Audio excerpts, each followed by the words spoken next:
Hello audience. আসলে একটা জিনিস একটা বিষয় কিছুদিন ধরে অবজারভেশনের পর যেটা বুঝতে পারলাম, একটি সুখী, সমৃদ্ধশালী, সুস্থ, স্বাভাবিক জীবনের জন্য আসলে বিবাহ বন্ধনে আবদ্ধ হওয়ার পরে একটি ছেলেকে মেয়ের বাড়িতে আসলে থাকাটা যৌক্তিক।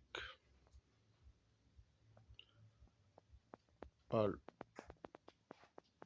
একটি মেয়েকে তার বাড়িতে অন্যথায় আমরা সমাজে দৃশ্যমান এই যে ক্ষুদ্র ক্ষুদ্র অংশে বিভক্ত, বা আমরা যেটাকে বলি ঘর সংসার, এর সংখ্যা দিন দিন বাড়তেই থাকবে। আপনারা যদি ছেলেরা নিজেদের মানে মোট কথা হচ্ছে যে বিবাহ বন্ধনের পরেই দেখা যায় যে সংসারগুলো ভেঙে যায়। আপনার প্রত্যেকে আলাদা আলাদা বাড়ি ঘর করতে থাকে, এটা বাস্তবতা সমাজের। আসলে কি কয় যে বাবার বাড়িতে বউ নিয়ে সংসার করতে গেলে মানে যে সংসার করতে চাইবে তাকে আমার মতো সৌভাগ্যবান প্রথমত হতে হবে, দ্বিতীয়ত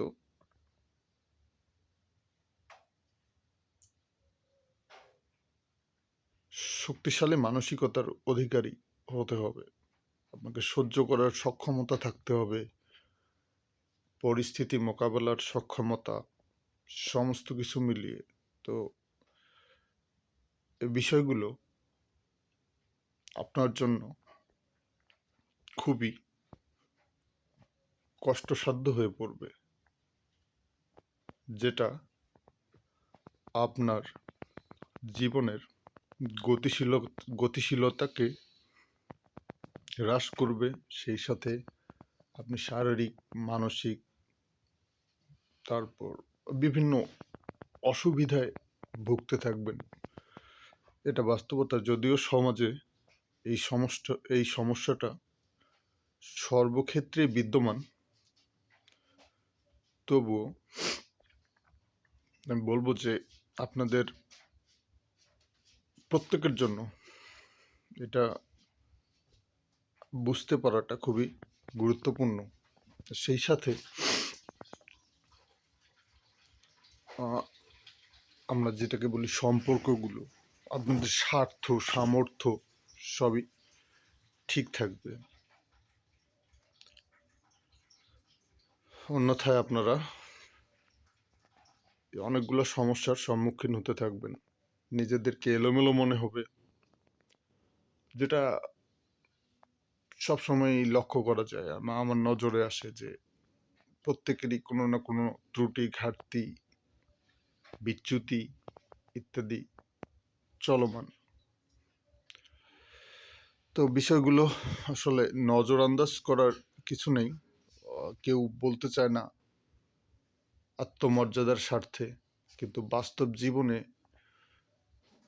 সুস্থতা, সফলতার স্বার্থে আমার মনে হয় যে ছেলেদেরকে,